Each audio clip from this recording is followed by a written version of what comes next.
Guys who are obsessed with calories are usually the ones who end up struggling in the long term. Because when they obsess about counting those calories, they end up focusing on calories instead of nutrition. And my point here is that there is a hidden cost to playing that game.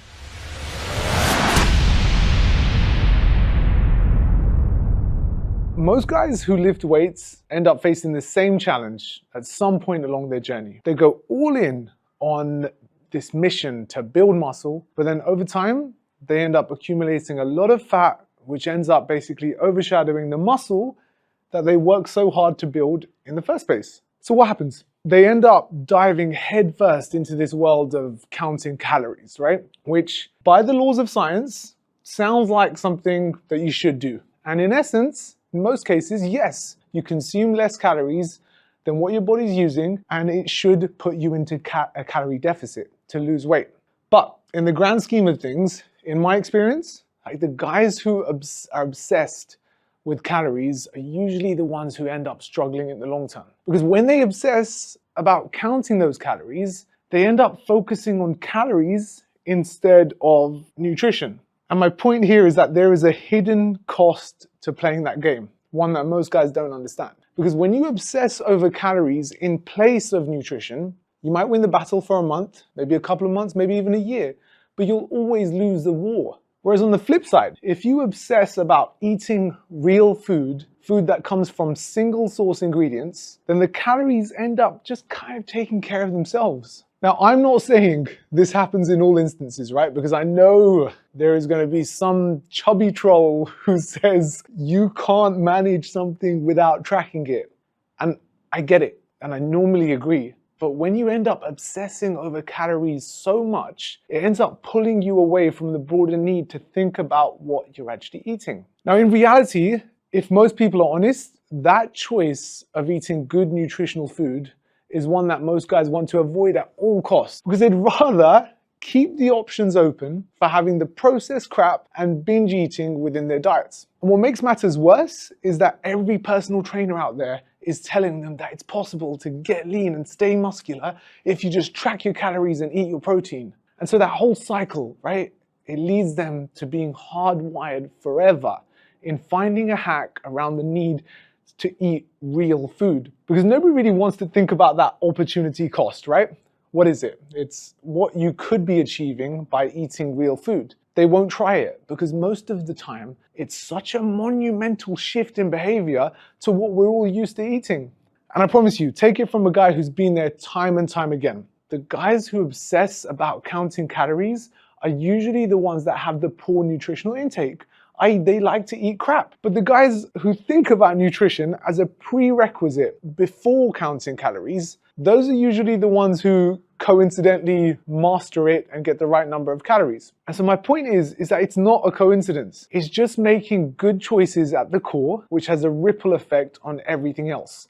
And that often mitigates the need for you to calorie count everything. So, for example, if there is a choice out of a pack of nuts and a protein bar, even if this protein bar has less calories and more protein than the nuts, I can almost guarantee you that the guys who choose these mixed nuts, i.e. the real food, they're the ones who are going to end up getting leaner, fitter, stronger in the long term. Not by these, but by that choice. And that's because they're simply putting nutrition first. Now, if I say calorie counting is the reason why all guys can't lose fat, I'd probably get a lot of stick. And I get why. Because it sounds like I'm challenging the laws of science. And to be crystal clear, you absolutely need to be in a calorie deficit to lose weight, whether that's through eating shit, eating whole foods, or something in between. But if you're lifting weights and you're trying to promote muscle growth, then monitoring nutrition is always going to get you there faster and more effectively than counting calories. And if I'm honest, calorie counting kind of just ends up as this hacking tool, right? That most guys become obsessed with using because they want to literally have their cake and eat it. So think about it. We have a bunch of guys in the world who will literally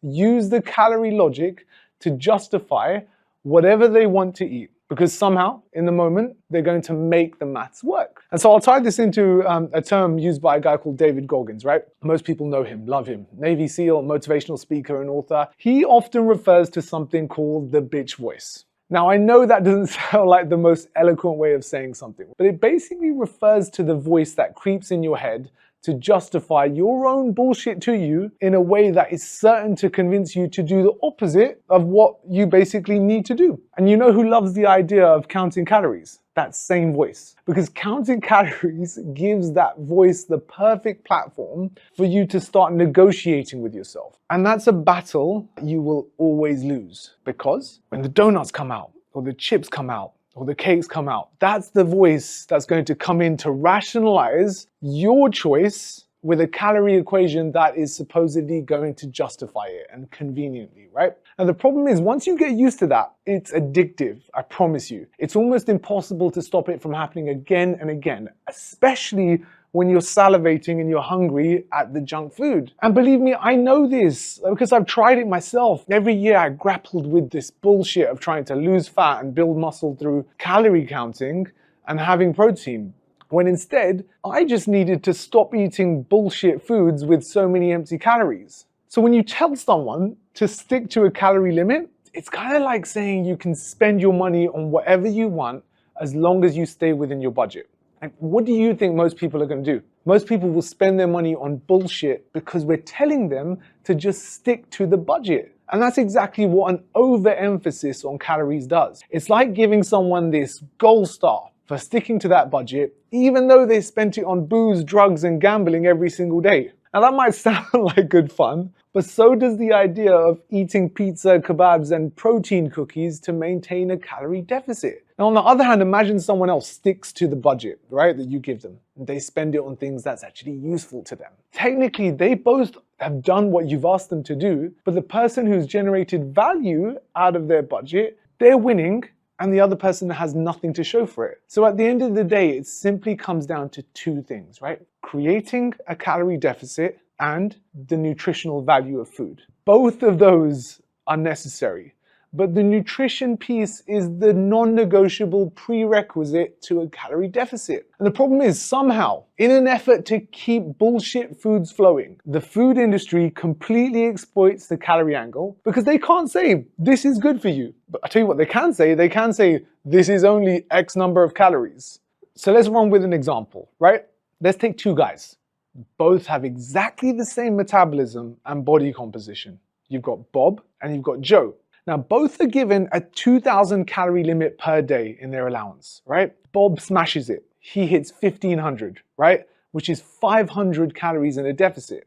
Whereas Joe, he hits 2,100. That's a surplus of 100. So technically, if they both do that consistently for a month, Joe gains weight, Bob loses weight. But if we double click on that to look at what they actually ate, we might find out that Bob has spent 90% of his calories on bullshit foods and 10% on decent nutrition. But Joe, he might do the opposite. Joe has spent 90% of his calories on good nutritious food and 10% on some crap. Now, if Joe has a tendency to go over his allowance, even in that scenario, he's always going to be the long-term winner in this game. Why?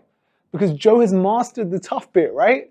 Getting him to tweak his calorie consumption is a lot easier than getting Bob to try to start eating nutritious food. Not only that, but even if Joe goes over his calorie allowance, he's reaping a shit ton of benefits in everything, like his cognitive, mental, and physical functions, right? He's probably sleeping better, growing muscle. So when it's all said and done, Joe's the guy who has the formula to win. And Bob, he'll still be making daily calculations to justify how much pizza he can eat every day. Right?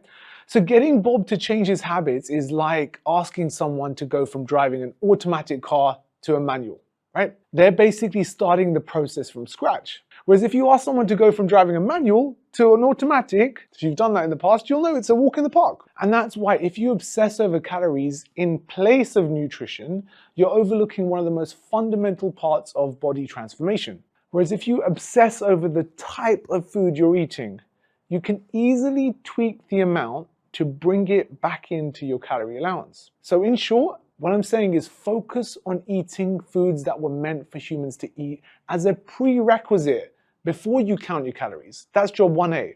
Then once you've unscrewed your mentality to what food is, then you can bring your calories back in to your allowance.